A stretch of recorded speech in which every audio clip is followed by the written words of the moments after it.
नमस्कार, स्वागत है साहित्यिक झरोखा चैनल पर। आज हम करेंगे हिंदी के प्रमुख उपन्यासकारों में अपना विशेष स्थान रखने वाली लेखिका मनु भंडारी के बारे में आज जानेंगे। तो आइए देखते हैं। देखिए, सबसे पहले अगर इनके परिचय को जानें तो मनु भंडारी हिंदी साहित्य की प्रसिद्ध लेखिकाओं, उपन्यासकारों तथा कहानीकारों में से एक थी, जिनका जन्म 3 अप्रैल 1931 में हुआ। कहाँ पर? मध्य प्रदेश के मंदसौर जिले के भानपुर नामक गांव में हुआ था। उनके बचपन का नाम क्या था? महेंद्र कुमारी उनके बचपन का नाम था, लेकिन इन्होंने लेखन कार्य के लिए अपना नाम मनु प्रयोग में लाई ये, क्योंकि ये इनके बचपन में पारिवारिक नाम था, जो परिजन इनको प्यार से मनु कहकर बुलाते थे, इसीलिए इन्होंने लेखन कार्य के लिए मनु रख लिया था। इनके पिता का नाम सुख संपत राय और माता जी का नाम अनूप कुमारी था। इनका देहांत 15 नवंबर 2021 में कहाँ पर हुआ? गुड़गांवा में हुआ। और कहाँ है गुड़गांवा? हरियाणा में स्थित है। इसके बाद अगर इनको सम्मान या पुरस्कार की बात करें तो सन 2008 में के बिरला फाउंडेशन की तरफ से मनु भंडारी को उनकी कहानी एक कहानी यह भी के लिए व्यास सम्मान से सम्मानित किया गया था। ये सम्मान हिंदी साहित्य जगत में अतुलनीय योगदान के लिए दिया जाता है। बिहार राज्य के द्वारा भाषा परिषद पुरस्कार तथा हिंदी अकादमी पुरस्कार से भी इनको सम्मानित किया गया। इनका बहुत ही प्रसिद्ध उपन्यास है महाभोज। इसके लिए उत्तर प्रदेश सरकार द्वारा हिंदी संस्थान पुरस्कार से इनको सम्मानित किया गया है। इनके उपन्यासों को अगर देखें तो सबसे पहले 1 इंच मुस्कान इनका उपन्यास है, जो कि उन्होंने 1962 में लिखा और लेखक और पति राजेंद्र यादव के साथ मिलकर लिखा। ये आपको ध्यान में रखना है। कई बार एक नंबर के प्रश्न में पूछ लिया जाता है कि मनु भंडारी ने कौन सा उपन्यास राजेंद्र यादव के साथ मिलकर लिखा या अपने पति के साथ मिलकर लिखा, तो वो है 1 इंच मुस्कान। इसमें जो मूल समस्या उठाई गई है वो है पढ़े लिखे आधुनिक लोगों का एक दुखांत प्रेम कथा है इसमें, जिसका एक अंक लेखक द्वय ने क्रमानुसार लिखा है। दोनों लेखकों ने मिलकर क्रमानुसार इस कथानक को लिखा है। ये एक प्रेम पर आधारित त्रिकोण है। इसमें अमर प्रमुख पात्र है, रंजना और अमला तीनों का ही प्रेम त्रिकोण है जिस पर यह कथानक आधारित है। अमर एक लेखक है, अमला उसके लेखन से प्रभावित होकर उसके अत्यंत करीब आ जाती है। यहाँ पर रंजना कौन है? ये अमर की पत्नी है और अमला अमर से प्रभावित है, ये आपको ध्यान में रखना है। इसका प्रभाव उसके विवाहित जीवन पर पड़ता है। अमर और रंजना का वैवाहिक जीवन नष्ट होने लगता है। अमर का अमला के प्रति झुकाव देखकर रंजना उससे अलग हो जाती है। रंजना के चले जाने से अमर टूट जाता है। यह न ही रंजना को विस्मृत कर पाता है, भुला पाता है, और ना ही अमला को अपनाने का साहस दिखा पाता है। इसी तनाव में उसका जीवन एकांकी जीवन बनकर रह जाता है और ऐसा ही एकांकी जीवन व्यतीत करने के लिए वो मजबूर हो जाता है।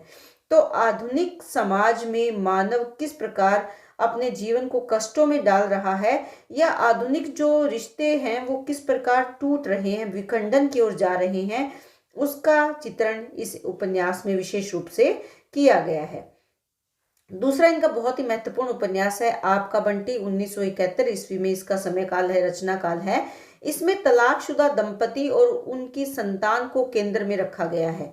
संबंध विच्छेद की स्थिति में बच्चे की जो परवरिश है किस तरह से प्रभावित होती है, उसका यथार्थ चित्रण इसमें किया गया है। बंटी अपनी सारी प्रतिक्रिया इन्हीं धारणाओं में व्यक्त करता है, जैसे तनाव, मनोग्रस्तता, बाध्यता, क्रोध और आक्रामकता, कुंठा, दुविधा, अकेलापन, अवसाद। ये सभी व्यवहार या सभी जो भाव हैं ये किसके व्यवहार में आ जाते हैं? बंटी में आ जाते हैं, क्योंकि परिस्थितियां ऐसी बन जाती है जब माता पिता में तनाव उत्पन्न होता है और तलाक की स्थिति आ जाती है, तो एक अकेला बच्चा किस प्रकार उन परिस्थितियों से सामंजस्य बिठाने की कोशिश करता है, या एक बच्चे के मन पर उसका क्या प्रभाव पड़ता है, उसका चित्रण इसमें किया गया है।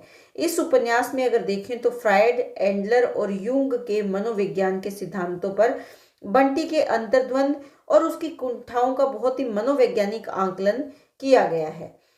आपका बंटी जितनी बालक बंटी की कथा है उतनी ही उसकी माँ शकुन की भी कथा है। ये कृति बताती है कि एक औरत जब अपने अस्तित्व को ढूंढने का या उसको संधान करने लगती है तो सक्षम भी हो जाती है, यानी वो अपने पैरों पर खड़ी हो जाती है। और ये बात पुरुष के लिए चुनौती बन जाती है। दाम्पत्य संबंधों में तनाव पैदा हो जाता है और स्थिति कहाँ तक पहुंच जाती है, अलगाव तक पहुंच जाती है। इस तनाव और त्रासदी में कौन पिसता है? जो निर्दोष बच्चे हैं, निर्दोष बालक ही पिसते हैं। इस उपन्यास के उद्देश्य को अगर देखें तो यहाँ केवल खंडित रिश्तों को दिखाना ही इसका उद्देश्य मात्र नहीं है, बल्कि इन खंडित रिश्तों का एक बच्चे पर क्या दुष्प्रभाव पड़ता है उसको विशेष रूप से दिखाया गया है। इस उपन्यास की ये विशेषता है कि ये बच्चे की निगाहों से घायल होती संवेदना का मार्मिक चित्रण करता है, जिसमें मध्यम वर्गीय परिवार में जो संबंध विच्छेद की स्थिति एक बच्चे की दुनिया का भयावह दुस्वप्न बन जाती है। सभी एक दूसरे से ऐसे उलझ जाते हैं कि पारिवारिक त्रासदी से उपजी स्थितियां सभी के लिए यातना बन जाती है, सभी के लिए दुखद हो जाती हैं। इस पूरी स्थिति की सबसे बड़ी विडंबना ये है कि इन संबंधों की सबसे कम जिम्मेदार और सब ओर से बेगुना बंटी ही इस त्रासदी का शिकार होता है, क्योंकि बंटी का कोई इसमें भूमिका नहीं है कि माता पिता का विच्छेद हो रहा है, लेकिन भुगतान किसको करना पड़ता है? बंटी को ही सबसे बड़ा भुगतान करना पड़ता है। बाल मनोविज्ञान की गहरी समझबूझ के लिए चर्चित प्रशंसित इस उपन्यास का प्रत्येक पृष्ठ ही मर्मस्पर्शी और विचारोत्तेजक है, विचारों से परिपूर्ण है। उसके बाद इसका उपन्यास अगर देखें, मनु जी का जो उपन्यास है कलवा है, 1971 ईस्वी में प्रकाशन है। ये एक लघु उपन्यास है जो पंचतंत्र की कहानियों के कथानक पर आधारित हम इसे मान सकते हैं। बाल उपयोगी उपन्यास भी हम इसे मान सकते हैं, क्योंकि इसमें 3 शिष्य और एक गुरु का कथानक लिया गया है। तीनों शिष्य अलग अलग जातियों से या अलग अलग वर्ग से संबंध रखते हैं। इसमें जो जीवन के कटु सत्य हैं उनको उजागर करने का प्रयास इस उपन्यास में किया है। एक जो शिष्य कलवा है गुरु का, वो उपन्यास का नायक है और चमार जाति का प्रतिनिधित्व करता है या चमार जाति से संबंध रखता है। दूसरा राजपुत्र है और तीसरा साहूकार का बेटा है। जो कलवा है ये अपनी सच्चाई, ईमानदारी और परिश्रम में विश्वास करता है, जबकि राजपुत्र अपने पिता के साम्राज्य को बढ़ाना चाहता है और ईश्वर में विश्वास करता है। साहूकार का बेटा भी अपने पिता के जो संपत्ति है उसको ज्यादा करना चाहता है, दुगना करना चाहता है, ये भी ईश्वर में विश्वास करता है। लेकिन एक समय ऐसा आता है जब राजपुत्र सामान्य प्रजा का शोषण करने लगता है और उसका राज्य जर्जर हो जाता है। किसी दूसरे राज्य के द्वारा जब उस पर आक्रमण किया जाता है तो वो पराजय का शिकार होता है। साहूकार का बेटा भी चापलूसी में विश्वास करता है। राजपुत्र की चापलूसी करता है, उसे और अधिक गांव दे देता है या अपनी चापलूसी से अपनी संपत्ति बढ़ाने के प्रयास में लगा रहता है। सामान्य लोगों की तरफ उसका भी कोई ध्यान नहीं है। लेकिन जो कलवा है ये ईश्वर की बजाय कर्म पर भरोसा करता है और इसी का परिणाम होता है कि इसके व्यवहार, इसकी ईमानदारी, इसकी मेहनत और परिश्रम को देखते हुए एक राजकुमारी से उसका पिता उस कलवा का विवाह कर देता है और एक राज्य का ये राजा बन जाता है और वहाँ की जनता के लिए पूरी मेहनत और लगन के साथ अपनी प्रजा को खुश रखने का प्रयास करता है। इस रचना के माध्यम से शोषण और शोषित वर्ग के अंतर को स्पष्ट किया है। साथ ही अत्याचारी और अहंकारी प्रशासक का चित्र भी इसमें अंकित हुआ है। किसके माध्यम से? राजपुत्र के माध्यम से, जो सामान्य जनता का शोषण करके राजमहल के खजाने भरने में विश्वास करता है। लेकिन यहाँ नायक के रूप में कौन है? कलवा है, जो कर्म पर भरोसा या विश्वास करता है और कर्म को ही महत्व देता है। उसके बाद इनका बहुत ही महत्वपूर्ण उपन्यास है जिसके लिए इनको पुरस्कृत भी किया गया था। 1979 ईस्वी में ये उपन्यास लिखा गया। यह उपन्यास नौकरशाही और राजनीति में व्याप्त भ्रष्टाचार के बीच आम आदमी की पीड़ा को उद्घाटित करता है। इस उपन्यास पर आधारित नाटक भी बहुत ज्यादा लोकप्रिय हुआ था। महाभोज की जो कहानी है इसमें 3 हारे हुए नायक है। एक तो बिंदा है, लोचन बाबू और एसपी सक्सेना है। सिन्हा और सक्सेना जैसे पात्रों की सृष्टि सरकारी तंत्र में जो बेईमानी और ईमानदार दोनों प्रकार के पात्रों की उपस्थिति दर्ज करवाने के लिए की गई है। बिहारी भाई, काशी और पांडे ये चाटुकारिता या जी हजूरी करते हैं और दत्ता एक बिके हुए पत्रकार हैं। रुकमा के अतिरिक्त उपन्यास का कोई भी स्त्री पात्र विशेष प्रभाव इस उपन्यासिक कृति में नहीं छोड़ पाया है।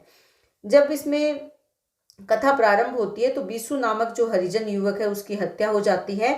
उसे छुपाने के लिए राजनीतिक षड्यंत्र जो रचे जाते हैं उन्हीं पर आधारित ये उपन्यास है। इसमें गांव के गरीब और खेतीहर मजदूरों के शोषण का चित्रण किया गया है। इस उपन्यास में मनु भंडारी ने आपातकाल के बाद के भारतीय राजनीतिक परिदृश्य का प्रमाणिक चित्र भी दिखाया है या प्रस्तुत किया है। महाभोज की जो मूल समस्या है वो राजनीतिक विकृति है। इस उपन्यास में भारतीय राजनीति में व्याप्त अवसरवादिता, जोड़ तोड़ और भ्रष्टाचार का पर्दाफाश करने के साथ ही राजनीतिक तथा अपराध के गठजोड़ की भी गहन पड़ताल की गई है कि किस प्रकार राजनीति और अपराधी आपस में गठजोड़ कर लेते हैं और किस प्रकार इसका समाज पर प्रभाव पड़ता है, उसका बड़े ही सुंदर तरीके से इन्होंने चित्रण किया है, जो वास्तविक समाज की सच्चाई है। इसके बाद इनका उपन्यास है स्वामी। 2013 में इसका प्रकाशन वर्ष है। मनु भंडारी का भावपूर्ण विचारोत्तेजक उपन्यास है, भावों से युक्त है और विचारों को उत्तेजित करने वाला है। आत्मीय रिश्तों के बीच जिस सघन अंतर्द्वंद का चित्रण करने के लिए मनु भंडारी सुपरिचित है या जानी जाती हैं, उसी का चित्रण कुशलता से इस उपन्यास में किया गया है। स्वामी में अगर देखें तो प्रमुख पात्र हैं सौदामिनी है, नरेंद्र और घनश्याम। इन्हीं के त्रिकोणीय कथानक से इस उपन्यास की कथा को विकसित किया गया है। तो ये मनु भंडारी के प्रमुख या महत्वपूर्ण इनकी उपन्यासिक कृतियां हैं जिनके बारे में आज हमने चर्चा की है। उम्मीद करती हूँ कि ये प्रश्न आपके लिए बहुत उपयोगी सिद्ध होगा। बहुत बहुत धन्यवाद। इसी तरह चैनल से जुड़े रहें, लाइक करें, शेयर करें, सब्सक्राइब करें।